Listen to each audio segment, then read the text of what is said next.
குறிப்பாக ஃப்ராங்க்ஃபர்ட்டுக்கு சென்று அங்கே இருக்கக்கூடியவர்களை சந்தித்து இதுபோன்று ஒவ்வொரு ஜனவரி மாதமும் நாங்கள் நடத்துகின்ற நிகழ்வில் நீங்கள் கலந்து கொள்ள வேண்டும் என்கின்ற அந்த அழைப்பை விடுவது வழக்கமாக. குறிப்பாக ஃப்ராங்க்ஃபர்ட்டில் அங்கே எப்படி ஏற்பாடு செய்யப்பட்டிருக்கு, அதற்கு நிகரான ஒரு ஏற்பாடுகளை நாமும் நம்மளுடைய மாநிலத்தில் செய்திட வேண்டும் என்கின்ற எண்ணத்தின் அடிப்படையில் ஒவ்வொரு ஆண்டும் செல்வது வழக்கம். இந்த முறை எங்களுடைய பிரின்சிபல் செக்ரட்டரி நம்முடைய சந்திரமோகன் சாரோட தலைமையில் ஒரு டீம் நேராக போய் பார்த்துட்டு வந்தது மட்டுமில்லை, இந்த மாதிரி ஃப்ராங்க்ஃபர்ட் புத்தக கண்காட்சியை நம்ம வந்து கெஸ்ட் ஆஃப் ஆனராக இங்கே நம்ம அழைப்பு கொடுத்துருக்கோம். அவர்களும் வருவதாக இசைவு தெரிவித்திருக்கிறார்கள். ஸோ இது வெரி ஃபஸ்ட் டைம் உங்களுக்கு எல்லாத்துக்குமே தெரியும், பத்திரிகை துறை ஊடகத்துறை சார்ந்த நண்பர்களுக்கு நம்முடைய இந்தியாவில் ஒரு ஸ்டேட் இன்டர்நேஷ்னல் லெவலில் ஒரு புக் ஃபேர் நடத்துவது அப்படிங்கிறது நாம் தான் நடத்திட்டு இருக்கோம். 23 ஆரம்பிக்கும் பொழுது 24 கண்ட்ரிஸ் பார்ட்டிசிபேட் பண்ணாங்க. அதனுடைய வரவேற்பு, அதோட இம்பேக்டை பார்த்துட்டு அடுத்த ஆண்டு கிட்டத்தட்ட 40 கண்ட்ரிஸாக அது அதிகமாக வந்தாங்க.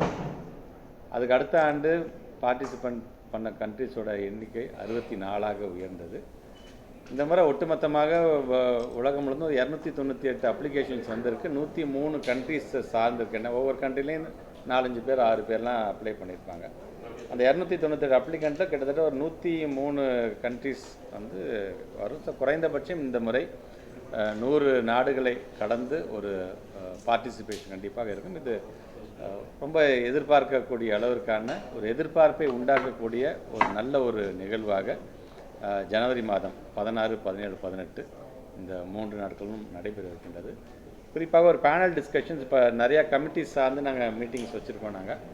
ஸோ ஒரு பேனல் டிஸ்கஷன்ஸ்க்கு ஒரு கமிட்டி எப்படி போட போகிறோம், ஒரு லிட்ரரி அட்வைசரி சார்ந்திருக்கின்ற கமிட்டி எப்படி, ஒரு ரைட்ஸ் கமிட்டி எப்படி, ஒரு மீடியா சப்போர்ட் சார்ந்து ஒரு பிரிண்ட் மீடியா ஜென்ரலாக மீடியா சார்ந்திருக்கின்ற கமிட்டி, ஏன்னா நாட்டு மக்களுக்கு இதை நம்ம கொண்டு செல்ல வேண்டும் என்பதற்காக கல்ச்சுரல் கமிட்டி, டெண்டர் கமிட்டி அப்படின்ட்டு பொதுவாக ரிசப்ஷன் கமிட்டிலேருந்து எல்லா கமிட்டிஸும் நம்ம வந்து உள்ளே கொண்டு வந்தோம். அந்த கமிட்டி பீப்புளோட நாங்கள் பேசியிருக்கோம் நாங்கள். ஸோ இது கிட்டத்தட்ட ஒரு 12 வகையான ஒரு பேனல் டிஸ்கஷன்ஸ் நடக்கும். அது 8 பேனல் டிஸ்கஷன்ஸ் வந்து இலக்கியம் சார்ந்து லிட்ரேச்சர் சார்ந்திருக்கின்ற பேனல் டிஸ்கஷனாக இருக்கும். 4 பேனல் டிஸ்கஷன் வந்து இலக்கியம், அதே நேரத்தில் பிஸ்னஸ் B2B தளமாக அதை மாற்றி காட்டுவதற்கான ஒரு தளமாகவும் அது இருக்கும். 75 லட்சம் ரூபாய் டிரான்ஸ்லேஷன் கிராண்டில் ஆரம்பித்து நீங்கள் 6 கோடி ரூபாய் வரைக்கும் நம்ம கொண்டு வந்திருக்கோம் என்று சொல்லும் பொழுது ஒவ்வொரு வருடமும் கிட்டத்தட்ட ஒரு 365 MOUக்கள், 752 MOUக்கள், 1354 MOUன்னு அதர் ஸ்டேட்ஸ் அண்ட் அதர் கண்ட்ரிஸோட MOU போட்டு அதுக்கான இட்ஸ் ஆன்கோயிங் ப்ராசஸ் தான். ஒவ்வொரு வருடமும் எவ்வளோ எங்களுக்கு ரெடி ஆகுதோ அது நாங்கள் வந்து ரிலீஸ் பண்ணிக்கிட்டே இருப்போம்.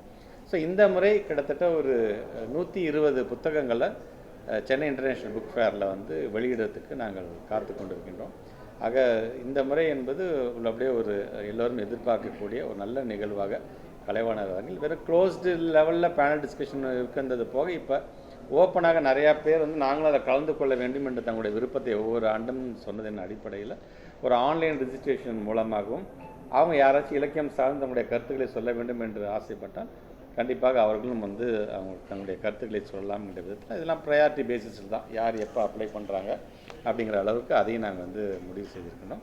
ஆக ஒரு நல்ல விதத்தில், ஏன்னா ஒவ்வொரு ஆண்டும் இதுக்கு வந்து தனி கவனம் நம்முடைய மாண்பு தமிழ்நாட்டு முதலமைச்சர் செலுத்திகிட்டே இருப்பார்.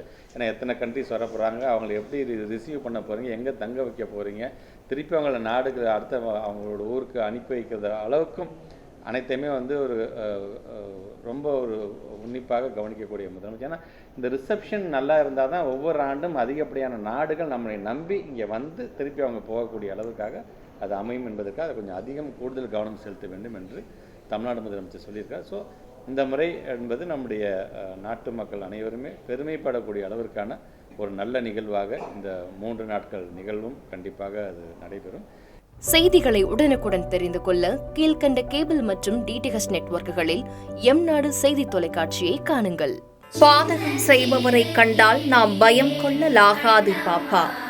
மோதி மிதித்துவிடு பாப்பா, அவர் முகத்தில் உமிழ்ந்துவிடு பாப்பா. அண்மை செய்திகளை உடனுக்குடன் தெரிந்து கொள்ள இணைந்திருங்கள் எம்நாடு தொலைக்காட்சியுடன்.